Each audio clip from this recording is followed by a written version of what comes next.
या ओठाने चुंबून घ्यावी हजार दाही माती, अनंत मरणे झेलून घ्यावी इथल्या जगण्यासाठी. इथल्या पिंपळ पानावरुनी अवघे विश्व तरावे, या जन्मावर या जगण्यावर शतदा प्रेम करावे. ज्या लाल मातीत हिरव्यागार कोकणात आपण सगळेजण राहतो, गोय ही या कोकण भूमीचं एक स्वर्गीय भूमी, ज्याच्या तिथे तुमच्यासमोर बोलण्याची मला संधी मिळते आहे. सुरुवातीची कविता माझ्या मातीतल्या वेंगुर्ल्यातल्या पाडगावकरांची, आणि गोव्याचे बाबा बोरकर ज्या गोव्याबद्दल म्हणतात, माझ्या गोव्याच्या भूमीत गड्या नारळ मधाचे, कड्या कपारीमधून घट फुटती दुधाचे, तो सह्याद्री आणि समुद्राचं नातं सांगणारं गोवा. मी ज्यावेळेस जगणं एक्सप्लोअर करायला लागलो आणि माझा प्रवास गावाकडून एक तरुण मुलगा काहीतरी करण्याच्या आशेने शिकतो आणि गावातून मला कुठेतरी काहीतरी करायला जायचं आहे आणि आजूबाजूचा समाज तुम्हाला सांगतो की तुम्हाला विकसित व्हायचं आहे. सो विकास हा शब्द कानी पडतो तो शाळेपासून. एज्युकेशन सिस्टीम तुम्हाला सांगते की तुम्हाला विकसित व्हायचं आहे आणि डेव्हलपमेंट म्हणजे तुमच्या जगण्यापलीकडे काहीतरी आहे. तर हा जेव्हा तुमच्या मनामध्ये ज्यावेळेस एक विचार येतो की मला डेव्हलप व्हायचं आहे आणि डेव्हलपमेंटचा भाग व्हायचा आहे, आणि म्हणून आपण गावाकडून काहीतरी बनण्याच्या ह्याने इंजिनिअरिंगच्या शिक्षणासाठी किंवा डॉक्टरीसाठी गावाकडून बाहेर पडतो. तसा मी सह्याद्रीच्या खोऱ्यात एका गावात राहणारा मुलगा हा शिक्षणासाठी बाहेर गेलो.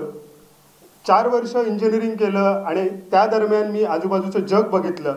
इंजिनिअरिंगला मी जेव्हा होतो तर महाराष्ट्रामध्ये मराठवाडा म्हणून एक रिजन आहे, जो तुम्ही ऐकला असाल तर सगळ्यात ड्रॉट म्हणजे दुष्काळ ज्या पट्ट्यामध्ये पडतो. कोकणातल्या अगदी समृद्ध भागातला मी आणि मराठवाड्याच्या जेव्हा भागामध्ये गेलो त्यावेळेस जगणं काहीतरी वेगळं आहे. आणि आपण कुठेतरी म्हणजे थोडक्यात किंगफिशरला उचलून तुम्ही कुठेतरी वाळवंटात नेऊन सोडायचं, तसा तुमचा इकोसिस्टीममध्ये असलेल्या माणसाला ज्यावेळेस तुम्ही बाहेरच्या जगामध्ये घेऊन जाता त्यावेळेस हा विरोधाभास, आजूबाजूचं जग माझं नाही हे जाणवायला लागतं. या सिटीजमधला जो फील आहे, ह्या शहरीकरण जे आहे ते मला खूप जवळून बघायला मिळालं. आणि त्यावेळेस खरं जगण्याचा आनंद काय किंवा मी नेमका कशासाठी जगतो, आणि ही आजूबाजूची माणसं जी मुंबईच्या लोकलमध्ये धावतायत किंवा सातत्यानं त्याला काहीतरी स्पिरिट म्हणून संघर्षाकडे पैशाच्या मागे धावतात, ह्या जगण्यात त्यांना काय मिळवायचं आहे. तर या प्रत्येकाशी बोलल्यानंतर कळालं की त्यांना आनंद मिळवायचा आहे. तर लाईफचं सगळ्याचं पर्पज आहे टू बी हॅप्पी, आनंद मिळवायचा आहे. आणि हा आनंदासाठी मग कोणी काय काय करतं. गोव्यामध्ये लोक फिरायला येत आहेत, मजा करायला येत आहेत, आणि त्याला लोक मटेरियलिस्टिक जीवनाला आनंद समजायला लागतात. म्हणजे कुठेतरी जाऊन रेस्टॉरंटमध्ये जाऊन दारू पिणं याला या एन्जॉयमेंटला लोक आनंद असं म्हणायला लागतात. त्या आनंदाच्या जीवावरती कुठली तरी इंडस्ट्री पैसे कमवत असते. तुम्ही गोरं दिसायला पाहिजे म्हणजे तुम्ही लोकांना आवडाल असं सांगणारी सुद्धा एक इंडस्ट्री आहे, जी तुमचा आनंद म्हणजे इतरांना गोरं दिसणं असं काहीतरी सांगायला लागते. तर हा जो एक आनंद म्हणजे जगाचंच अर्थकारण आनंदावरती चालतं. म्हणून आजचा बोलण्याचा टॉपिक सुद्धा मी घेतलं की आनंद काय हे कुठेतरी मांडण्याचं जर सगळ्यात सुंदर गोष्ट काय असेल तर ती म्हणजे गावचं जीवन. आता ह्याला कुठेतरी आपण आजच्या समाजाशी, आजच्या जगण्याशी आणि विकासाशी रिलेट करण्याचा प्रयत्न करणार आहोत. आपल्याकडे खूप छान आपण म्हणतो सुशेगात हा कोकणातल्या किंवा गोव्याच्या जगण्यातला एक अनोखी टर्म आहे. आजकाल सुशेगात बार अँड रेस्टॉरंट झालेले आहेत, पण आपण सुशेगात हा शब्द हा खरं तर एका जगण्याचा, एका निस्वार्थी, एका निसर्गासोबतच्या स्लो लिव्हिंगचा, ज्याला आपण living accordance with the natural flow of life ज्याला आपण म्हणू, की आत्ता काय असं तर कोकणामध्ये म्हणजे गावामध्ये जर तुम्ही गेलात तर गावात काय लोकांनी 31st साजरं करून नाही होतो. कारण 31st जेव्हा एक होतो त्यावेळेस काय गावातली थंडी कमी किंवा जास्त होत नाही, कारण विंटर सीझन चालू आहे. त्याच्यामुळे विंटर सीझनमध्ये इयर एंड शेतकऱ्याचं होत नाही. शेतकऱ्याचं इयर एंड रोंबाट मारून होतं. म्हणजे ज्यावेळेस शिशिर ऋतूमध्ये झाडांची पानं गळायला लागतात आणि त्यावेळेस झाडंही पानं गाळून एका नव्या मोसमामध्ये म्हणजे चैत्राला नवीन पालवी फुटणार आहे, त्यावेळेस गुढीपाडव्याला खऱ्या अर्थानं एक ऋतू बदल होतो. आणि तो ऋतू बदल सेलिब्रेट करणं म्हणजे जगणं सेलिब्रेट करणं, हे कुठेतरी माझं गावचं जीवन मला शिकवतं. आणि ते कुठेतरी फटाके फोडून आणि दारू पिऊन नाही, तर ती गुढी उभारून आपण ते सेलिब्रेट करतो. आणि जे 15 दिवस शिमग्याचे आपण जे एक्सप्लोअर करतो ते असतं ही एनर्जी रिलीज करणं. आणि ही एनर्जी ही निसर्गातली एनर्जी आहे. म्हणजे महाशिवरात्रीला आपण ज्या आपल्या तुळशी वृंदावनामध्ये जी हे बांधतो, कमंडलू बांधतो आणि त्याच्यामधून गळती आपण ज्याला म्हणतो, त्या गळतीतून पाणी गळत असतं. तर तो सीझन असा आहे ग्रीष्मामध्ये, म्हणजे कुठेही पाणी नसताना, म्हणजे खरं तर मान्सूनमध्ये गोव्यात आणि कोकणामध्ये पाऊस पडतो, पण कुठेही पाणी नसताना शुष्क ग्रीष्मामध्ये झाडांची पालवी कशी येते, हे निसर्गाचं गणित काय आहे की अगदी कुठेही पाणी नाही आहे तरी सुद्धा ही झाडं आहेत ती पाणी केशाकर्षण क्रियेने जमिनीतलं पाणी शोषून घेतात आणि त्यावेळेसच आम्ही त्या तुळशीमध्ये गळती बांधतो. हे निसर्गासोबतचं जगणं आपल्यापेक्षा जास्त आपल्या पूर्वजांनी एक्सप्लोअर केलं होतं आणि हे खरं सुशेगात जगणं आहे. सुशेगात जगणं हा खरं तर 6 ऋतूंचे 6 सोहळे एक्सप्लोअर करणं आहे. Every season has its beauty आणि त्या ब्युटीला असं घरात राहून एक्सप्लोअर करणं नाही तर त्या निसर्गासोबत फील्डवरती काम करताना एक्सप्लोअर करणं आहे. आत्ता विंटर एक्सप्लोअर करणं म्हणजे रात्रीचा दशावतार जत्रा एक्सप्लोअर करणं आणि त्याच्यासोबतचं जगणं एक्सप्लोअर करणं. तर ह्याला घेऊन ज्यावेळेस आपण सिटी लाईफ आणि आजचं बदलतं जीवन आणि गाव ह्याच्यामध्ये जेव्हा आपण बघतो की आज एवढी मोठी टुरिझम इंडस्ट्री या एका गोष्टीवरती चालते आहे, लोकांना आपण काहीतरी आनंद द्यायचा आहे.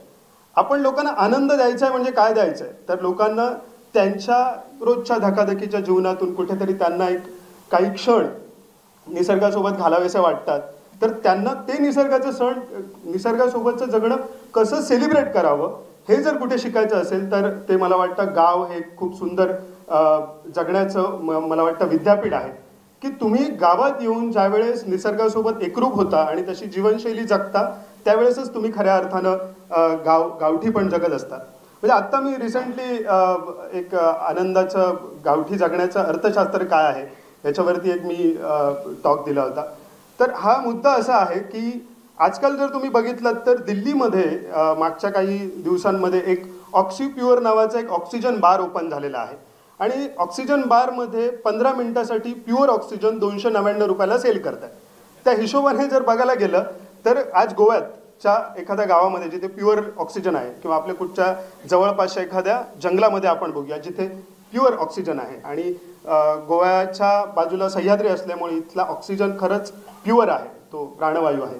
आणि म्हणजे गावात राहून 299 रुपयाचं ऑक्सिजनचं जर तिथल्या जगण्याशी आपण तुलना केली तर जवळपास 8,000 रुपयाचा ऑक्सिजन मी फुकट घेतो असं म्हणायला हरकत नाही.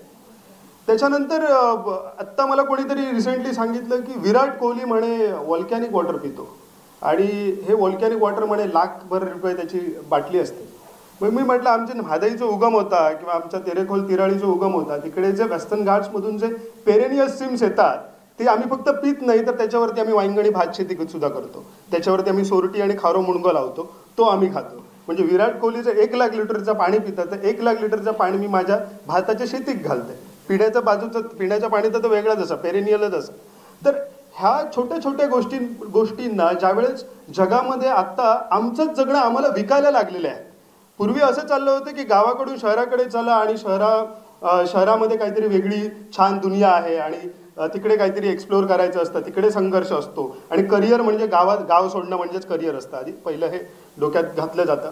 आणि ज्यावेळेस आत्ता हे बघायला लागलो की लोकांना शहरातल्या लोकांना कुठेतरी आता मिनिमॅलिझम नावाचे कन्सेप्ट आले.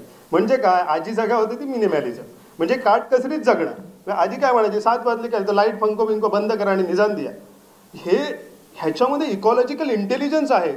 समजण्याची गोष्ट आहे की आजकाल लोकांना असं वाटतं की ई बाईक वापरणं म्हणजे पर्यावरण मी राखतो काहीतरी असं लोकांना वाटतं. पण ते ई बाईकसाठी जी इलेक्ट्रिसिटी तुम्ही चार्जिंग करायला वापरताय त्याच्यासाठी काय होतंय ती थर्मल इलेक्ट्रिसिटी तुमच्याकडे येते. 90% electrical power generation in India is thermal coal power generation. त्याच्यासाठी हसदेवमध्ये जंगल तुटतंय. हसदेवमध्ये जे जंगल तुटतंय ते फक्त जंगल नाही तुटत आहे, तुमच्या माझ्यासारखी ह्या वेस्टर्न घाट्समध्ये जशी लोक राहतात गावा सांगे कोंडा सत्तरी तालुक्यांमध्ये जशी लोक राहतात त्यांना जसा मायनिंगचा त्रास होतो तसंच तिकडे हसदेवमध्ये काही ट्रायबल्स लोक खरंच निसर्गाला पुजून राहतात.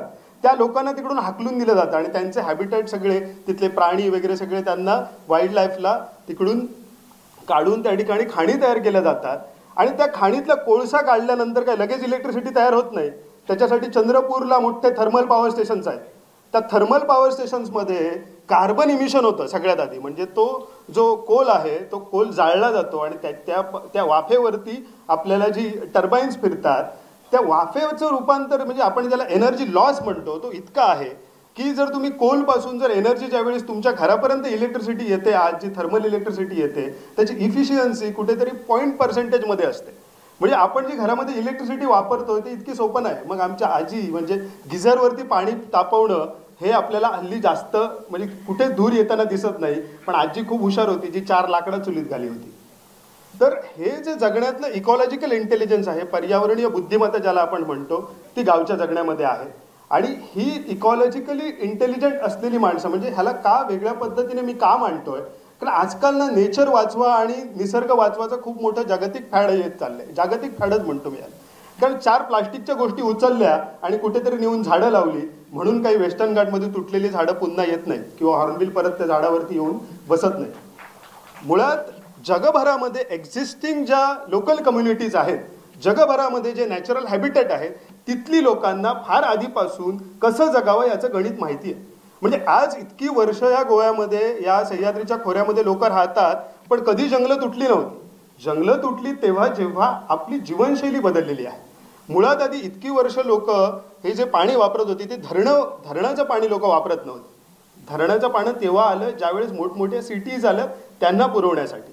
लोक आजही गावातली लोक ही झऱ्यांच्या पाण्यावरती शेती करतात. आजही जर तुम्ही बघितलात अगदी म्हणजे नेत्रावळीसारख्या भागामध्ये किंवा आमच्या इकडे दोडामारीसारख्या भागामध्ये जर सह्याद्रीत गेलात तर झऱ्याच्या पाण्यावरती तळी असतात. त्या तळीतून पाट काढले जातात आणि ग्रॅव्हिटीमधून हे सगळं पाणी बागेला पुरवलं जातं. आणि हे पाणी ज्यावेळेस ग्रॅव्हिटीचं पाणी बागेला पुरवून झाल्याच्या नंतर परत ते वांगणात सोडलं जातं. त्याच्यावरती वांगणी शेती होते. वांगणी शेती झाल्याच्या नंतर परत हे पाणी नदीला तिचं परत दिलं जातं. म्हणजे नेचर सायकलला डिस्टर्ब न करता, म्हणजे हे जे काही आहे म्हणजे ह्या एका सिंपल उदाहरणावरून कळतं की म्हादईचं पाणी का वळवू नये. म्हणजे म्हादई ही जशी वाहते तशी आम्ही आजपर्यंत वापरत आलो, पण ज्यावेळेस इंडस्ट्रीला वापरायची आहे तेव्हा ती वळवावी लागते. तर मुळात आधी आपल्याला आपली जीवनशैली जी आहे म्हणजे हे खरं तर म्हादईचं पाणी वळवू नका म्हणणाऱ्यांनी सुद्धा लक्षात घेण्यासारखं आहे की मी आज जीवनशैली जगतोय ती किती पर्यावरणपूरक आहे. कारण आज सगळ्यांना पर्यावरण वाचवायचं आहे, पण स्वतःच्या जीवनशैलीमध्ये बदल नाही करायचे. म्हणून आनंदाचं अर्थकारण आपल्याला समजून घ्यायला लागेल की नेमकं मला आयुष्यात काय करायचं आहे. हॅप्पी व्हायचं असेल तर एक साधी जीवनशैली आहे, त्याच्यातून हॅप्पी होता येतं. मी आत्ता या सीझनमध्ये मी काही कुळीत लावला आणि फजाव लावले आणि उडीद लावला. आणि ह्या प्रोसेसमध्ये माझा हिवाळा कधी गेला मला कळलं नाही. आणि आता तो 1-2 महिन्यामध्ये मका कुळताच्या पिठी गावतील उकड्या भाताबरोबर, कारण त्याच्या आधी मी भात केले.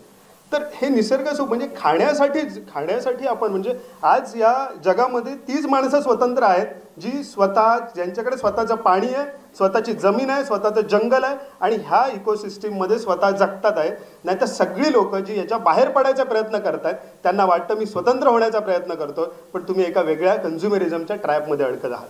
कारण तुम्हाला हळूहळू ह्या ज्या काही योजना आणि ह्या ज्या काही आपण बघतो या सगळ्या गोष्टी आहेत, ह्या सगळ्या तुम्हाला कॅपिटलिझमच्या ट्रॅपमध्ये अडकवणाऱ्या गोष्टी आहेत. तुमच्या मूळ आनंदापासून तुम्हाला दूर घेऊन जाणाऱ्या गोष्टी आहेत. आणि मग पैसे कमवण्यासाठी काहीतरी वेगळं करण्याच्या नादात आपण आनंद हरवून बसतो. आणि हा आनंद शोधण्यासाठी आपल्याला गावाकडे यायला लागतं.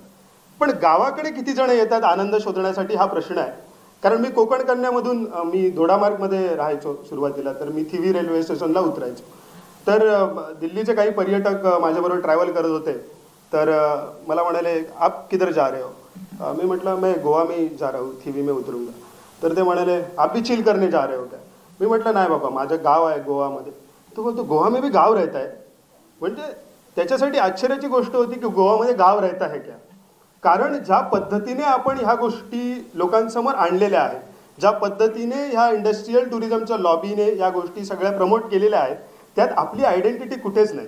गोव्यामध्ये रापणकार असतो, खाजणेमध्ये भात शेती होते गोव्यामध्ये, किंवा गोव्यामध्येही मंदिरं आहेत, गोव्यामध्येही देवराया आहेत, किंवा गोव्यामध्येही कुणबी गावडा धनगर समाजाचे लोक आहेत जी ह्या इकोसिस्टीमचा हजारो वर्षांपासून पार्ट आहेत.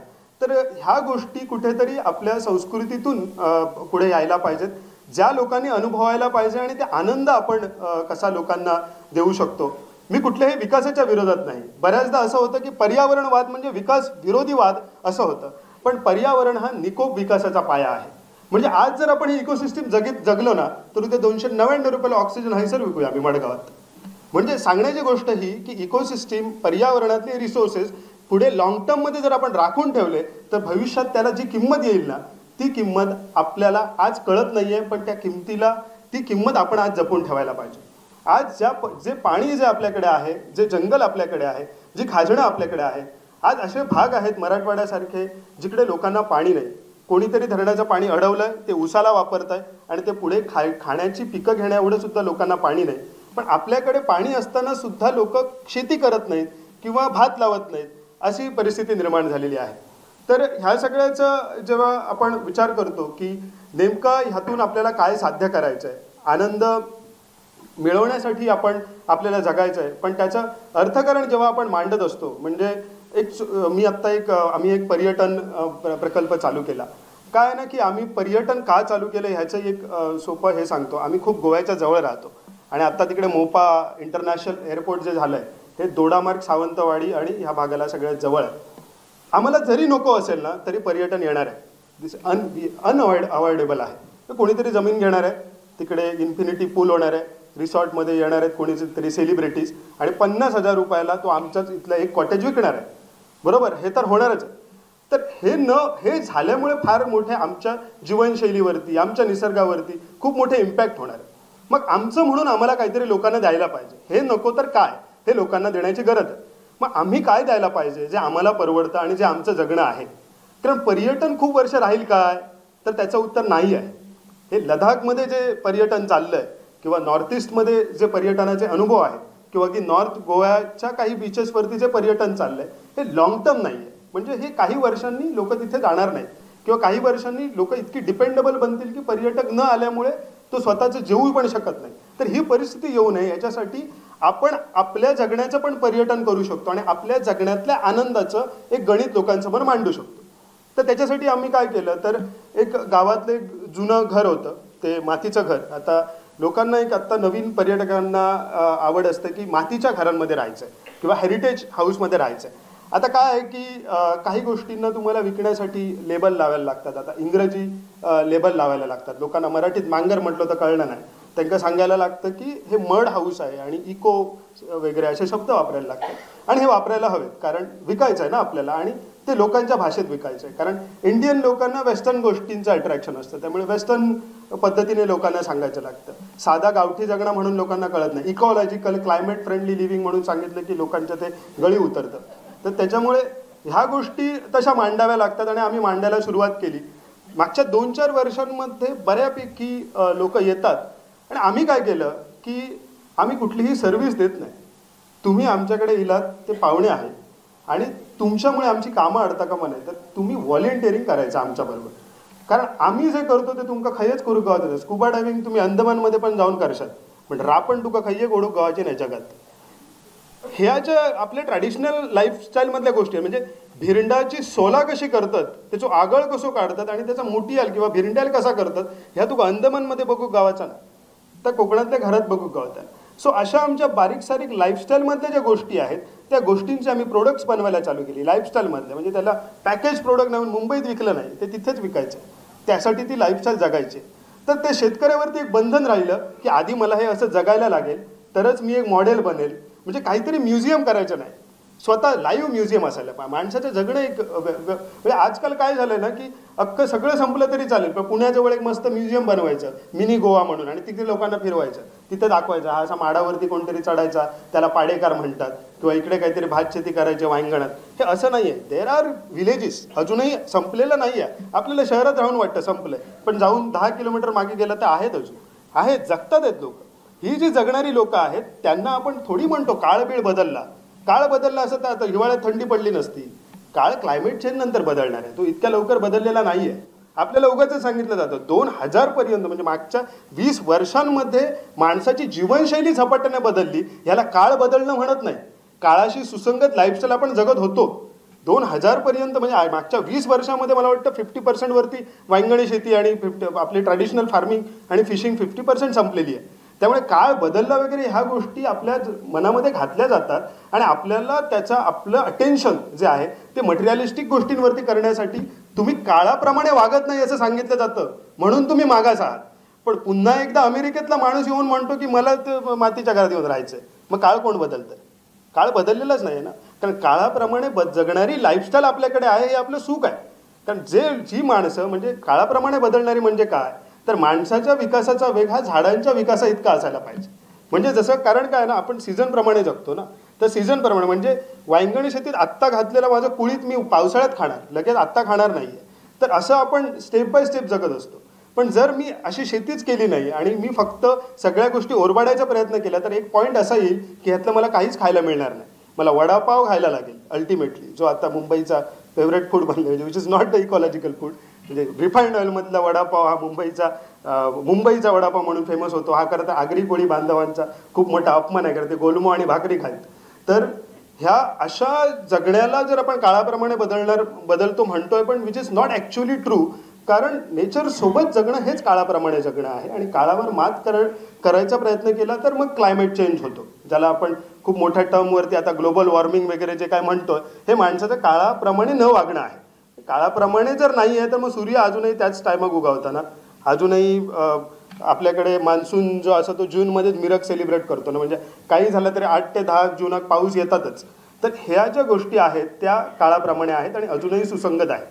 तर सांगण्याची गोष्ट ही की हे घर सगळं बनवल्याच्या नंतर तिकडे लोक यायला लागलेत आणि आमचे फार्मर्स जे होते ते फार्मर्स त्यांच्यासोबत त्यांची लाईफस्टाईल एक्सप्लेन करायला लागले, एक्सप्लोअर करायला लागले, त्यांना जगायला द्यायला लागले. ह्याच्या आम्ही काही ॲक्टिव्हिटीज आणि वर्कशॉप्स बनवले. यंदा तर आम्ही चिखलधुनी नावाचा एक इव्हेंट घेतला, ज्याच्यामध्ये आम्ही जी भात शेती आहे, म्हणजे आपण जी पावसाळ्यामध्ये जी लावणी करतो भात शेतीची, ती लोकांना करायला दिली. आपण भाताच्या अगदी पेरणीपासून लावणीपर्यंत आपण सगळी प्रोसिजर सांगितली. त्याच्यात जे काही शेतकरी जे अजूनही बैलाने नांगरणी करतात ते तर इकॉलॉजिकलच्या पुढचे, म्हणजे काळाच्या बाबतीत बघितलं काही जण त्यांना आधी मानव वगैरे म्हणतात, म्हणजे असे काही, कारण त्यांना माहीत नाही 20 वर्षातच या सगळं बदललं. तर अशी लोक आहेत which are living actually accordance with the nature. आणि ह्या लोकांना आपण घेऊन त्यांचा एक मॉडेल क्रिएट केलं, तर आत्ता त्यांच्यामध्ये कुठेतरी कॉन्फिडन्स डेव्हलप व्हायला लागला आहे की मी जे जगतो आहे किंवा माझं जे जगणं आहे हे खऱ्या अर्थानं प्रगत जगणं आहे, हे खऱ्या अर्थानं इकॉलॉजिकल जगणं आहे. आणि ह्या जगण्याला जेव्हा प्रतिष्ठा मिळते आणि त्यातून 4 पैसे मिळायला लागतात, त्यावेळेस खऱ्या अर्थानं लोकांना आनंदाचं गणित कळायला लागतं. कारण आजच्या काळात सगळ्या गोष्टी पैशात मांडायची आपल्याला सवय झाली. म्हणून तुम्हाला दिल्लीचं ऑक्सिजन मी कॅल्क्युलेट करून सांगितलं. अजून एक उदाहरण सांगतो. आता हे मातीच्या घराचं मॉडेल केलं आणि माझ्या बाजूच्या गावात परुळे म्हणून गाव आहे, तिथे आला आमचा सचिन तेंडुलकर. तर सचिन तेंडुलकर परुळ्यामधल्या एका होमस्टेमध्ये आला, तेही मातीचंच घर होतं. आणि त्या होमस्टेमध्ये तो 70,000 रुपये एका दिवसाला खर्च करून राहिला. सचिन तेंडुलकरने काय केलं असेल, एका चुलीवरती त्याने मातीच्या भांड्यामध्ये सोरकुलात माशाची कढी जेवला आणि ते आमचं सारस्वतांचं जे जेवण आहे, जे की टिपिकली कोकणी जेवण आहे, ते सगळं त्याने अनुभवलं. घावणे खाल्ले, शिरवाळे खाल्ले, पातोळे खाल्ले, असं सगळं जेवण अनुभवलं त्याने, सगळं कुक केलं. तर मी म्हटलं अरे आम्ही मातीच्या घरात ह्याच जगणं जगतो ना. म्हणजे ह्या जगण्याला प्रतिष्ठा कोणी मिळवून दिली आहे, तर ह्या सचिन जर ते जगणं जगतो आहे तर मग मी चुकीचं जगणं जगत नाही आहे. कारण एवढ्या सगळं मास्टर ब्लास्टरला एवढं सगळं अनुभवून, इंडोनेशिया कुठे कुठे जाऊन येऊन, म्हणजे त्याने जगभर एक्सप्लोअर करून त्या परुळ्यात येऊन त्या चुलीच्या याच्यावरती घावणं खाऊसारखं वाटतं. म्हणजे हे आमचं जगणं चुकत नाही आहे. पण आम्ही चुकीच्या वाटेवरचे नाही आहोत की आम्ही वेडे नाही आहोत. समाजाने वेडे ठेवलेली माणसं ही खऱ्या अर्थानं प्रगत आहेत. समाजाने ज्यांना गरीब म्हटलं, समाजाने ज्यांना मागास म्हटलं, समाजाने ज्यांना हिणवलं, ती माणसं खऱ्या अर्थानं प्रगत आयुष्य जगतात. भलेही समाजाने त्यांची दखल घेऊ किंवा नको, पण पुढच्या काळामध्ये ह्याच माणसांचं जगणं म्हणता येईल. नाहीतर आपण सगळं यंत्रांचं जगणं जगतो आहोत आणि ह्या यंत्रांच्या जगण्यामध्ये लोकांना आनंद विकला जातो. म्हणजे आज आनंद क्षणभंगूर, म्हणजे आज लोकांचं असं झालं आहे की त्यांना 9 to 5 जॉब आहे आणि ते लोक आठवडाभर काम करतात. सॅटर्डे संडे त्यांना सुट्ट्या दिल्या जातात. त्या 2 सुट्ट्यांच्या दिवसात ते आजूबाजूचा सगळा भाग म्हणे एक्सप्लोर करतो. आणि आत्ता ते रील आणि ह्याचं जे सगळं काय फॅड आलं, त्यांनी ती सगळी गोव्याची हिडन ब्युटी पण सगळ्यांना सांगून टाकलेली असं. तर हे असं करून करून करून करून नॅचरल ब्युटीला बघून जो आनंद मिळतो, ती आनंद नसून वासना आहे. वासना म्हणतो मी कारण ते बघून आनंद मिळतोय तुम्हाला. खरा आनंद हा काम करून मिळायला पाहिजे, खरा आनंद हा जगून मिळायला पाहिजे. आणि तो जेव्हा मिळतो तेव्हा त्याला नैसर्गिक आनंद म्हणतात. म्हणजे तुम्ही भात शेती करून आणल्याच्या नंतर, घरात ती मुडी बिडी बांधल्याच्या नंतर ती मुडी फोडतालात आणि त्याच्यातनं जरासं तो भात काढतालात आणि त्याच्यानंतर तो व्हायनात कुटतालात, त्याच्यात तांदूळ करतालात, ते पेजेक घालतालात आणि नंतर ते त्या केळीच्या पानात घेऊन खातालात, तो आनंद. कारण ती आनंदाच्या प्रोसेस तुम्ही जगितलेली आहे, तो जो निसर्गासोबतचं जगणं आहे ते तुम्ही अनुभवलेलं आहे. तर हे कुठेतरी लोकांना आज एक्सप्लोअर करण्याची गरज आहे, स्वतः जगण्याची गरज आहे, कारण हे जगणं फार एक्सक्लुझिव्ह आहे. आणि ह्यातला आनंदाचा जो भाग आहे तो लोक आजकाल विकतात आहेत, तर तो आपल्यालाही विकता यायला पाहिजे असं मी म्हणेन. कारण विकणं हे चालूच राहणार आहे, कारण माणसाचा जन्म आता हा असाच राहणार आहे, म्हणजे ह्याला काही बदलता येणार नाही आहे, कारण माणूस फार डिपेंडंट होत चालला आहे मार्केटवरती. पण आजकाल आपल्या ह्या गावांमध्ये काही माणसं आहेत ज्यांचं गावठी जगणं प्रमोट करणं हा यापुढे माझा कामाचा भाग असणार आहे.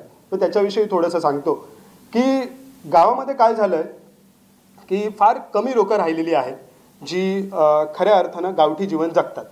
मी ज्यावेळेस शहरांमध्ये जातो तिथे मॉल्समध्ये, सुपर मार्केट्समध्ये वेगवेगळे प्रोडक्ट्स ठेवलेले असतात. त्याला ते ऑर्गॅनिक किंवा नॅचरल असं काय काय म्हणतात. तर आता एक त्याच्यामध्ये एक नवीन प्रकार आलेला आहे की विगन म्हणून एक प्रकार आलेला आहे, त्याच्यानंतर व्हेजिटेरियन म्हणून एक प्रकार आलेला आहे, आणि असे बरेच काय काय प्रकार आलेले आहेत. आणि हे सगळं इंडस्ट्रियल प्रोडक्शनमधून येतं. म्हणजे तुम्ही जी मिरची खातात नाही ती तुमच्यासाठी तयार होत नाही, तुमच्यासारख्या करोड लोकांसाठी तयार झालेली आहे, आणि ती अक्षरशः खतं मारून फर्टिलायझर्स मारून तयार झालेली. ऑर्गॅनिक एक त्याच्या पुढचं जरासं म्हणजे ऑर्गॅनिक ऑल्सो फेक्ट, पण तरी त्याच्यात तुम्हाला सांगतो की आपल्या गावठी जे असतात दॅट इज इकॉलॉजिकल, जे मी पुढे तुम्हाला एक्सप्लेन करेन. नॅचरल म्हणून सांगतात. कोल्हापूरचा ऊस आणून इथे लावला, मडगावमध्ये लावला, आणि त्याला पाणी दिलं, खत नाही वापरला, तरी तो नॅचरलच, बरोबर ना, कारण तो नॅचरली उगवला. पण तो इकॉलॉजिकल नाही, कारण मडगावमध्ये कधीच हजारो वर्षात ऊस कोणी पिकवला नव्हता, किंवा काही भागात पिकवला असेल, पण तो इकॉलॉजीचा पॅटर्न नाही आहे. जे इथल्या इकॉलॉजी म्हणजे कोकम नेऊन कोल्हापुरात लावलं किंवा बेळगावमध्ये लावलं तर ते इकॉलॉजिकल नाही आहे. इकॉलॉजिकल म्हणजे तिथल्या इकॉलॉजीशी सुसंगत असलेलं प्रोडक्ट. तर म्हणूनच गावठी जगणं हे फक्त नॅचरल किंवा ऑर्गॅनिक नाही आहे, तर त्याच्या एक स्टेप पुढे जाऊन ते इकॉलॉजिकल आहे. आता इकॉलॉजिकल वगैरे हे शब्द का वापरतोय तर थोडासा कॉन्टेक्स्ट असा देतोय की जगभरामध्ये जंगल संपत चाललेलं आहे. जगभरामध्ये लोक, कारण इंडस्ट्रियलायझेशन वाढतंय, आपण जे काही वस्तू वापरतोय त्या सगळ्या इंडस्ट्रियल प्रोडक्ट्स आहेत. जसं मी कोळशाचं उदाहरण दिलं आहे तसं पाण्याच्याही बाबतीत आहे. मोठ्या प्रमाणावरती आपण आपला पाण्याचा वापर वाढलेला आहे, किंवा मातीसुद्धा पोल्यूट होत आहे. कारण आपण बघतोय की जे अन्न पिकवलं जातं आहे त्याच्यासाठी पंजाबमध्ये जो गहू पिकवला जातो, तांदूळ पिकवला जातो, त्याच्यासाठी मोठ्या प्रमाणावरती खतं वापरली जातात. त्याच्यामुळे जमिनीची सुपीकतासुद्धा हळूहळू जाणार आहे. पण गावामध्ये मात्र लोकांनी हजारो वर्षे शेती करून त्यांचं जंगल राखलं आहे, त्यांचं पाणी राखलं आहे, प्लस त्यांची माती त्यांनी तशीच ठेवलेली आहे जी काही न करता पुढे उत्पन्न देणार आहे. म्हणजे सुफला न वापरता किंवा युरिया न वापरता सुद्धा, म्हणजे तुम्ही अल्टिमेटली फार्मरचं फ्रीडम तेव्हा जपलं जाईल ज्यावेळेस तुम्हाला या कुठल्याही कॅपिटलिझमच्या जाळ्यात तुम्ही नसाल. आणि हे कुठेतरी जाळ्यात अडकवणं जे आहे, म्हणजे अजूनही फिनोलेक्सचे पाईप न वापरता सुद्धा जर तुम्ही भरल वापरून भेडले माडाचे जर माडांका पाणी घालत असाल तर तुम्ही एक स्टेप पुढे आहात, जगाच्या मागे नाही आहात. कारण फिनोलेक्सच्या पाईपची किंमत वाढल्याच्या नंतर शेती करू फक्त तुकाच परवडताला, त्याका नाही परवडायचा. तर हे जे आहे, हे जे एक स्टेप पुढे असणं आहे त्याला आपल्याला प्रमोट करण्याची गरज आहे, आणि त्याच्यातली आनंद, त्याच्यातला हॅपीनेस लोकांसमोर मांडण्याची गरज आहे. आणि त्याच्यासोबतच त्याला जर आर्थिक स्वरूपाची जर जोड दिली, कारण टुरिझम वाढतंय, पर्यटन वाढतंय, गोव्यात वाढतंय, कोकणात वाढतंय, जगभरामध्ये वाढतंय, पण त्याचे स्टेक होल्डर्स जोपर्यंत गावातली लोक होत नाही, शेतकरी होत नाही, ही लोक होत नाहीत, तोपर्यंत त्याचा काही उपयोग राहत नाही. तर टुरिझम वाढतं, आणि जर दिल्ली हरियाणाची लॉबी येऊन जर ते पर्यटन करत असेल गोव्यात, तर त्यातून गोव्याचा विकास होत नाही आहे, दिल्लीचा विकास होतो. तर ह्या ज्या गोष्टी आहेत त्या समजून घेणं गरजेचं आहे की आपल्याला जो विकास दिसतो, आपल्याला ज्या गोष्टी दिसत आहेत त्याच्यामधला आपल्या लोकल माणसाला, आपल्या जगण्याला कितपत तिथे न्याय दिला जातो. ह्या आनंदाच्या अर्थकारणाच्या बाबतीत अजून थोडंसं बोलेन, नंतर आपण काही क्वेश्चन्स असतील तर घेऊयात, कारण बराच वेळ मी फक्त बोलतोय आणि इतकं बोलण्याची मला सवय नाही. मध्ये मध्ये मालवणी कोकणीत सुद्धा बोला ना, म्हणजे सर तुमका वाटत नाही तर पुण्यावरसून इथे म्हणून. तर हे ज्या गोष्टी आहेत आनंदाच्या, त्याला जोडून अजून एक टर्म येते, बायोडायव्हर्सिटी. आता जर आपण गोव्याचा विचार केला तर गोव्याला एक युनिक लँडस्केप आहे. एकीकडे सह्याद्री, वेस्टर्न घाट्स, आणि एकीकडे समुद्र, आणि ह्याला जोडणाऱ्या खूप सुंदर सुंदर नद्या आहेत. तेरेखोल आहे, म्हादई आहे, जुवारी आहे. आणि ह्या नद्या समुद्राला मिळत असताना त्याची खाड्या आहेत, त्याच्यामध्ये आजूबाजूला वेटलँड्स आहेत, मँग्रूव्ज आहेत. त्या मँग्रूव्जमध्ये होणारी खाजणांची शेती आहे, मँग्रूव्जमध्ये होणारी ट्रॅडिशनल मासेमारी आहे. नद्यांच्या बाजूला जी गावं आहेत ती त्याच्या पाटावरती केली जाणारी वांगणी शेती असेल. प्रत्येक ठिकाणी आपण बायोडायव्हर्सिटी जेव्हा म्हणतो त्यावेळेस आपण माणसाला निग्लेक्ट करतो. पण गोव्यामध्ये किंवा कोकणामध्ये हा जो माणूस आहे तो माणूससुद्धा ह्या निसर्गाच्या ह्या चक्रामध्ये स्वतःला त्याने एकरूप करून घेतलेला आहे. म्हणजे खाजणात काम करणारा माणूस हा त्या तिथल्या माशापेक्षा वेगळा वाटत नाही. किंवा रापण वणणारा माणूस ज्याच्याकडे लाकडी होडी आहे, अजून काहीच जागी फक्त लाकडी होडी शिल्लक आहे. वेंगुर्ल्यात 3-4 ठिकाणी निवती वगैरे भागात, इकडे खाली उत्तर कन्नडा भागामध्ये मी माजाळीला बघितली. गोव्यामध्ये मला काही लाकडी होडी दिसली नाही. उंडकीच्या लाकडाची होडी असते, त्याला आंब्याचा सौदो म्हणतात, त्याला खाली असतो. आणि त्याच्यामध्ये जी जाळी असतात त्याला मुळात रापण म्हणण्याचं कारण ती जी जाळी असतात त्याला आयनाच्या सालीच्या आगळाचा राब दिला जातो आणि म्हणून त्याला रापण म्हणतात. तो राब का काढला जातो? ती जाळी टिकावी म्हणून. कारण पूर्वी ही जाळी ह्या आपल्या सोडण्याची बनवायचे, नारळाच्या किंवा किशीची बनवायचे, त्याच्या धागे काढून बनवायचे, म्हणून त्याला राब दिला जायचा. अजूनही आमच्या वेंगुर्ल्यामध्ये ही आगळ काढून त्याच्यामध्ये रापणी बुडवण्याची प्रथा आहे आणि ते अजूनही करतात. आईन म्हणजे क्रोकोडाईल बार्क ट्री, जो गोव्याचा स्टेट ट्री आहे. आता हे स्टेट ट्री वगैरे पण वेगळे प्रकार असतात.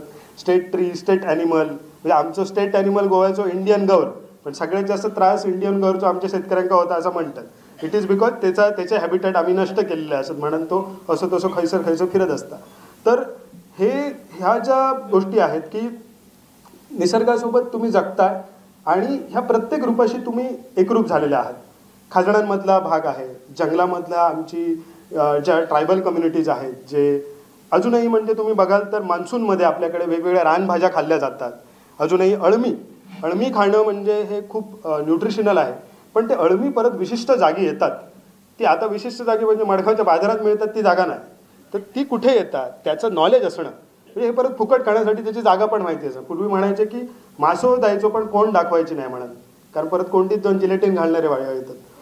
तर हे जे आहे ते जपणं आहे. आणि ते त्यांना म्हणजे आजही गावामध्ये अशी लोक आहेत की अगदी पैसा नसताना सुद्धा ते स्वतःच्या कौशल्याच्या जोरावरती, ऑब्झर्वेशनच्या जोरावरती त्यांना कुठे खय कधी येतं. म्हणजे आमच्याकडे एक माणूस हा पहिलो पाऊस लागलो मिळगावचा खळखळान व्हावाक लागलो काय तो चढणीचे मासे घेऊन हळूच बत्ती काढता आणि बाहेर जाता आणि घेऊन येतात असे इतके बरे मासे. हो माणूस जो जगता ना त्याच्याकडे आपण गावठी म्हणून बघतो, पण तेच मासे तो इकडे जर आणून विकल्या ना तर 5,000 रुपये कमावतो. पण तो माणूस स्वतःच्या जगण्यात प्रायोरिटी देतात आणि ते जे जगणं आहे ते तो एक्सप्लोअर करतो, जगतो. तर ह्या अशा पद्धतीची जी माणसं आहेत ती कशी निसर्गाच्या अभ्यासातून जगत असतात. निसर्गाचा अभ्यास म्हणजे कॅमेरे आणि दुर्बिणं घेतलं आणि असे फोटो काढत राहिले म्हणजे निसर्गाचा अभ्यास नाही, तो निसर्गाचा परत ही वासना झाली. अभ्यास म्हणजे ह्या सगळ्याचा माझ्या जीवनाशी काय संदर्भ. आणि नेटिव्ह फूड खाल्ल्यामुळे म्हणजे नेटिव्ह फूड, तुमचं नेटिव्ह फूड खाणं ही ऑलवेज इकॉलॉजिकल आहे, कारण तुम्हाला ते बाहेरून आणायला लागत नाही, तुमच्या जवळपास ते मिळतं. आणि रानभाज्या का परत तुम्ही म्हणाल तर रानभाज्या, कारण रानभाज्या हे सोनं आहे. म्हणजे ते फक्त आपल्यालाच नाही तर निसर्गातल्या आमच्या पूर्वजांनी काही शोधून काढलेले हा खजिना आहे. जर तो खजिना आपण विकण्यापुरती मर्यादित न ठेवता तो कुठेतरी तो राखला पाहिजे. आजकाल काय झालं, आता हे जसं आपल्याकडे माती हा जो प्रकार आहे, माती जी सगळे एथनोबॉटनिकल रिप्रेझेंटेशन आहे, ते सगळं आपल्या कल्चरल आणि नेचरशी जोडणार. म्हणजे आमचे पूर्वज काय थर्मोकॉल लावू शकले असते ना, पण थर्मोकॉल लावलं नाही ना त्यांच्यानी. ते लावलं ते सगळं मेडिसिनल फ्लोरा अँड फाउना. तर तो मेडिसिनल फ्लोरा अँड फाउना हा वेस्टर्न घाट्स आहे. कारण गिरीच्या मस्तकातून गंगा वाहते, पार्वती इली ती सह्याद्रीतनं इली ना, आणि ती येताना गाळ घेऊन इली, त्याच्या गाळाचं आपण गणपती बनवलो. पण त्याचा सजवणं या सह्याद्रीतल्या त्याच्या जटेत इलीत ना फ्लोरा फाउना. त्याची जटा म्हणजे ही dense forest of Western Ghats. तर त्याच्यातचा काय सगळा फुललेला कारवीपासूनचा काय सगळा मटेरियल मटेरियल म्हणते ते का, तर ते सगळं इतकं सुंदर आहे. आणि त्यानेच त्या गणपतीचं त्या बिचारा त्या सह्याद्री पुत्र त्याला आपण म्हणूया, त्या सह्याद्री पुत्राला आपण गोव्याचा पुत्र म्हणूया, कोकणचा पुत्र म्हणूया, त्याला आपण असं तसं सजवतो. तर ते ओरबाडणं असता कामा नये. म्हणजे मी ते किती महाग घेतो ह्याला महत्त्व नाही, कारण त्याची किंमतच नाही हो. ते मी विकत घेतो म्हणजे त्याचं पावित्र्यता हरवते आहे. तर ते राखायला हवं. त्याच्या आजूबाजूला आपण तसं जंगल निर्माण करायला हवं.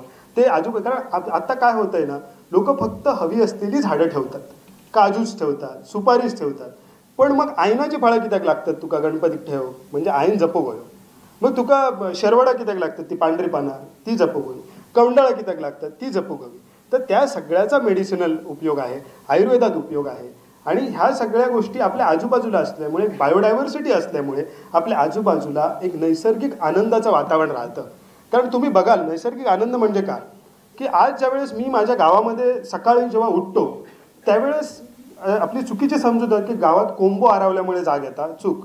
गावात पहिलं कोंबो नाही आरडणं, म्हणजे गावात म्हणजे बाकीच्या घाटावरच्या गावात आरडत असतात, पण कोकणातल्या गावामध्ये, सह्याद्रीतल्या गावामध्ये पहिली शीळ म्हणजे शिटी ऐकू येते. ते शिळं कस्तुराची एक शिटी आवाज येतं, माणसासारखी शिटी घालतो तो पक्षी, ते का मलबार व्हिस्लिंग थ्रश म्हणतात. तर तो असो ना झुडपा बिडपात लपलेला असेल, त्याची पहिली अशी एक शिट्टी येतात आणि त्या शिट्टीन जाग येतात. जर तुम्ही घरात तुमची मातीची असतील तर कळतात, एसी बीसी असेल तर आवाज यायचा. तर त्याच्यामध्ये ती जी ब्युटी आहे. आणि नंतर थोडा वेळ झालो की मग बाकीच्या पक्ष्यांचे आवाज येतात आणि नंतर थोड्या वेळानं ऊन पडला की एक हॉर्नबिल वगैरे समोरच्या मस्त किंदळी बिंदळीवरती किंवा ह्याच्यावरती हेळ्या बिळ्यावरती येऊन हॉर्नबिल बसतो, फणसावरती येऊन. उंच झाडं लागतात, हॉर्नबिल काजीच्या झाडावर येऊन बसायचो नाही, तुम्ही गुंड मारतात त्याच्यात. तर तो वरती एका उंच झाडावरती येऊन हॉर्नबिल बसतो, त्याची पेअर असते, पेअरमध्येच येतो तो कायम, नरमादी असते. आणि तो खरो सत्यवचनी एकवचनी काय म्हणतो तो, कारण तो 6 महिने त्या ढोलीमध्ये तिला फीड करत असतो आणि त्याच्या इथे त्याला ती सीडची एक हे असते, बॅग असते, 50-60 फळं तो ठेवतो. आम्ही झाडं लावतो, ती झाडं जगतली म्हणतात. तो जो झाडं डिस्पोज करतो ती तोचीतून त्याच्या पडली नाही किंवा त्याच्या विष्ठेतून पडली नाही तर जगणारच नाही अशी झाडं आहेत. काही बिया आहेत ज्या आम्ही लावून जर्मिनेट होत नाहीत, त्या हॉर्नबिलच्या तोंडातनंच जाऊची लागतात, जेणे काम ते नो तसा. आता तर ती म्हणून त्याला सह्याद्रीचा शेतकरी म्हणतात. जंगलाचा शेतकरी तो, आम्ही काजीचे शेतकरी, जंगलं संपवून लावतो. तर हे जे काही चाललंय म्हणजे जे आपल्या निसर्गाच्या सानिध्यात माणूस जे जगतो आहे त्याच्याशी एकरूप होऊन जगणं जे आहे ते गावामध्ये एक्सप्लोर करणं. म्हणून म्हणालो की आनंद वाटतो का, कारण शिळकस्तुराचा तो हे पहिल्या पावसामध्ये मिरगाकडे आमका हवामान खात्यात सांगूची गरजच नसताना मिरगाचो पाऊस कसो आणि वळवाचो पाऊस कसो हे आम्ही ओळखतो. गार वाटलं आणि काजी भाजूक बायलेक सांगल्यान की आता काजी भाज गो असं म्हटल्यान का तो मिरगाचो पाऊस असता, तर तो कोंबो मार्गो म्हटल्यान का तो मिरगाचो पाऊस असतो. तोपर्यंत मिरगाचो पाऊस नसता, कारण वळवाचो पाऊस जरी इलो तरी ऑक्टोबर हिटसारखी गरमी चालूच असता, कारण त्यावेळेस उन्हाळा असता. ऋतू बदल जो आहे, जो गारवा आहे, जो अचानक मिरगाच्या पावसानं सुरू होतो, तो अनुभवणं म्हणजे हे सुख आहे जे आपल्या गावामध्ये आहे. आणि ते त्यालाच कळतं जो एकरूप आहे. आपण हे इंडिकेटर्स आहे. म्हणजे मी रापणवाल्या मासेमारांना इथेच विचारलं होतं गोव्याच्या एका किनाऱ्यावरती की तुम्हाला कसं कळतं हे हवामान खाता बी तर आत्ता येईल, आणि ते पण काहीतरी चुकीचंच सांगत असतं. अंदमानदा हिंदमानदा येईल म्हणून 15 दिवस अंदमानदात मान्सून काय खेळता का थंय, तर त्याच्या पुढे तो येतो मान्सून, हे तुम्हाला कसं कळतं. तर तेव्हा ते मला म्हणाले की मान्सून हे काय सांगित असले तर आम्ही होडी तेव्हाच बाहेर काढतो ज्यावेळेस आहे त्या क्षितिजावरनं की ना अशी मेंढरा धावाक लागतात. आता मेंढरा धावाक लागतात म्हणजे काय, तर हे खालचे जे वारे असतात म्हणजे दक्षिणेकडून येणारे जे वारे असतात उत्तरेकडे जाणारे, त्याच्याबरोबर गोल असे म्हणजे काळ्या ढगांचे असे गोल आकार असे धावायला सुरुवात होतात की तुमच्या नजरेला कळत नाही त्यांचं स्पीड काय आहे, पण ते धावत असतात. ते जेव्हा दिसायला लागतात असे क्षितिजावरती असे धावणारे ते ढग दिसतात, त्यावेळेस आम्ही होडी आतमध्ये घेतो म्हणजे खरं पाऊस इलो. म्हणजे ते जे जगणं आहे ते एक्सप्लोर करण्यासाठी. म्हणून सांगतो इतक्या डेप्थला हे जाऊन अनुभवणं, आणि त्याच्यासाठी तुमचे नॅचरल इन्स्टिंक्ट जे आहे ते जिवंत असायला लागतात. नॅचरल इन्स्टिंक्ट अशासाठी जिवंत असायला लागतात की तुम्ही आजही बघितलात, पूर्वी आमच्याकडे जी व्हायब्रेशन्स, जी आम्ही वारी येते अंगात किंवा कुत्तं जे का आपण म्हणतो, हे व्हायब्रेशन्स हे नॅचरल इन्स्टिंक्ट आहे. पूर्वी गावामध्ये अशी माणसं होती जी देवराईतल्या एखाद्या झाडाकडे बसाल किंवा जंगलात बसून तुमका रानडुकराचा आवाज किती लांब असा सांगी होती, आणि कारण तेव्हा कटरचे आवाज नाही होते. तर सांगण्याची गोष्ट ही की इतकं नेचरसोबतचं कनेक्शन आणि त्या माणसाची भावना शुद्ध होती, म्हणून त्याच्याबरोबर त्याला हे सगळे आवाज हे सगळं ऐकू येत होतं. आज आम्हाला पहिलं आवाज आहे पैशाचा आवाज ऐकू घेता. पहिलं आवाज आमका हा जो आहे अंतरात्म्यातला जो आवाज आहे तो निसर्गामध्ये तुम्ही जितके एकरूप असाल आणि नॉन मटेरियलिस्टिक असाल. आता तुम्हाला वाटतं की नॉन मटेरियलिस्टिक म्हणजे हिमालयात जाऊन नागासाधू होणं म्हणजे संन्यास घेणं म्हणजे नॉन मटेरियलिस्टिक होणं नाही. संसारात असून सुद्धा, नेचरसोबत असून सुद्धा ही माणसं निसर्गाशी कनेक्टेड होती लाईव्हलीहूडसाठी, आणि नंतर परत संध्याकाळी जाऊन ते आत्मरंजनासाठी सनबर्नला जात नाही होती. ती संध्याकाळी सप्ताक भजन करत होती किंवा संध्याकाळी जाऊन कीर्तन करत होती आणि दशावतार बघत होती किंवा आरती करत होती. ही त्यांच्या आत्मरंजनाची ही भावना निसर्गपूरकच होती. तर ह्या ज्या सगळ्या गोष्टी आहेत ह्याच्यासोबत जगणं आणि हा आनंद एक्सप्लोर करणं हे कुठेतरी समोर यायला पाहिजे. There is a huge potential in villages या सगळ्याला घेऊन. पण ते होतंय काय की गावातल्या लोकांना पण हल्ली वाटायला लागलं की सगळं काही शहरात असतं, आणि शहरातल्या लोकांना वाटतं की गावात असतं, पण ते गावात येऊन कुठे राहतात, तर ते गावात येऊन रिसॉर्टमध्ये राहतात आहेत, गावात येऊन ते इन्फिनिटी पूलमध्ये आंघोळ करतात. तर ह्या सगळ्या गोष्टी ह्या कुठेतरी म्हणजे जगभरामध्ये नदीला देव मानण्याची प्रथा फक्त आपल्या भारतात आहे, पण नदीतल्या देवकुंडीला पूजण्याची प्रथा ही नॉर्थ ईस्टमध्ये आणि गोव्यात आणि कोकणातच आहे. म्हणून महादेवची पिस्त्याची कोंड आणि तिरेखोलातली माऊलीची कोंड किंवा हळदा सातेरीची कोंड, ही कोंडीमधले मासेसुद्धा लोक देवाचे मासे म्हणून राखतात. तर ही जी प्रथा आहे म्हणजे देवकोंड ज्याला म्हणतात, देवडोह, गाडगीळ अहवालामध्ये याची नोंद केली गेलेली आहे की हे देवडोह वाचले पाहिजेत, की जे मोठ्या प्रमाणावरती जंगलतोडीमुळे पेरेनियस सिम्स आटतात आहेत. तर ह्या सगळ्या गोष्टीला घेऊन एक कल्चर आहे लोकांचं. तर ते जे आहे त्याच्यामधला जो आनंदाचा भाव आहे तो समजून घ्यायला पाहिजे. आणि आजकाल आनंदाला वेगळ्या पद्धतीने वेगळ्या परिभाषेमध्ये मांडलं जातं. किंग ऑफ गुड टाइम्स म्हणून किंगफिशर बिअरची ॲडव्हर्टाईज आनंद म्हणून केला जातो. तर तो कुठेतरी न सांगता, म्हणजे असं नाही की अल्कोहोल इज बॅड, पण आपण आता मी कालच एक पोस्ट वाचली की आपल्या इंडिजिनस कल्चरमध्ये सुद्धा म्हणजे माडी किंवा भेडले माडाचा उराक, हे ह्या ज्या गोष्टी आहेत, भेडले माड जो आहे, भेडले माड म्हणजे सूरमाड म्हणतात ते का, फिशटेल पाम, त्याचीही माडी काढली जाते आणि नॉर्मल माडाचीही माडी काढली जाते. तर त्याचाही that is a fermented alcohol आणि त्या आरोग्यात चांगलं असतं. परत म्हणजे त्या प्रमोट करणे नाही मी, पण सांगते ह्या अशा गोष्टी सुद्धा आपल्या कल्चरमध्ये आहे. त्याचा अभ्यास कुठेतरी कमी पडतोय आणि त्या अभ्यासातून एक जी जीवनशैली तयार झालेली आहे त्याला आपण असं अभ्यासपूर्वक त्याने बघणं गरजेचं आहे. कारण आता जाता जाता एक गोष्ट सांगून जातो की देवराई जी गोष्ट आहे की आपल्याकडे आमच्या तिलारीमध्ये रिसर्चर आले होते आणि त्यांना एक वेगळ्या प्रकारची झाडं एका त्या पट्ट्यामध्ये दिसली सह्याद्रीत फिरताना, आणि ती झाडं होती मिरिस्टिका स्वॅम्प्स नावाची अतिशय दुर्मिळ अशी झाडं, जी फक्त जगामध्ये 2 ते 3 ठिकाणी आढळतात. त्याच्यामध्ये ॲमेझॉनचं रेन फॉरेस्ट आणि मादागास्करच्या बेटांवरती ती काही झाडं आहेत, आणि राहिला वेस्टर्न घाट म्हणजे सह्याद्री, त्या सह्याद्रीमध्ये केरळमध्ये एका ठिकाणी आणि गोव्यामध्ये निरंकाराच्या राईमध्ये ती झाडं आहेत. ती झाडं आमच्या तिराळीच्या एका घनदाट जंगलामध्ये त्यांना मिळाली. त्यावेळेस त्यांनी त्या झाडांबद्दल गावकऱ्यांना विचारलं. त्यावेळेस गावकऱ्यांनी सांगितलं अजिबात थंय जायचं नाही, ती आमच्या कानाळ्याची राय असा. म्हणजे रिसर्चांना वाटलं की आम्ही काहीतरी शोधला, तर आमच्या पूर्वजांनी 1000 वर्ष आधी शोधून ठेवलेला, त्याचं नाव आम्ही देवराई दिलेला. त्याचो आमका काही आर्थिक फायदो नाही त्या झाडांचो. त्या झाडं आमच्या घरात पण चलत नाही, चुलीत चलत नाही, खेकात चलत नाही, तरीही ती झाडं राखली. कारण त्या झाडात त्या जी झाडं असत त्या झाडातनं एका झऱ्याचा उगम होता. त्या झऱ्यावरती आमच्या गावात पाणी येतं आणि आमचं वांगण पिकता, आणि ते जर झाडं तोडली तर तो झरो संपतलो. प्लस त्या इकोसिस्टीममध्ये एक राखणदार राहता. किंग कोब्राचा तो हॅबिटेट आहे. संपूर्ण सह्याद्रीमध्ये किंग कोब्राचे खूप कमी हॅबिटेट असतात. अगुंबेमध्ये असा, महादईमध्ये असा, आणि आता तो त्या तिराळीमध्ये किंग कोब्राचं हॅबिटेट मिळालं. तर तिकडे एक नागनाथाचं देवस्थान पण आहे. तर म्हणजे त्या राखणदार म्हणजे तो इकोसिस्टीमचा राखणदारा, तो त्या पर्यावरणाचा राखणदारा. तर थंय जायचा नाही कोणी, आणि ती जागा त्याच्यासाठी प्रोटेक्टेड म्हणजे ती आमच्यासाठी प्रोटेक्टेड. कारण पर्यावरण वाचवणं ह्या निसर्ग सुंदर दिसण्यासाठी नाही, तर निसर्ग ह्या आपलं जगणं आहे म्हणून वाचवणं, ही जी वृत्ती आहे ही खरी पर्यावरणवादी वृत्ती आहे, जी गावागावातल्या लोकांमध्ये आहे. म्हणून सेव्ह नेचर किंवा सेव्ह अर्थ वगैरे असं करण्यापेक्षा आपण आपल्या जीवनशैली जपणं म्हणजेच पर्यावरण जपणं हे गावाकडे बघून आपल्या लक्षात येतं. ठीक आहे, धन्यवाद. गोमंत विद्या निकेतनने इथे बोलण्याची संधी दिली आणि तुम्ही सगळेजण वेळ काढून इथे आलात. तुमच्यातलंच आहे. ह्या व्यासपीठावरती खूप मोठमोठी माणसं येऊन गेली. मी काय मोठा माणूस नाही, साधा रान माणूस आहे. धन्यवाद.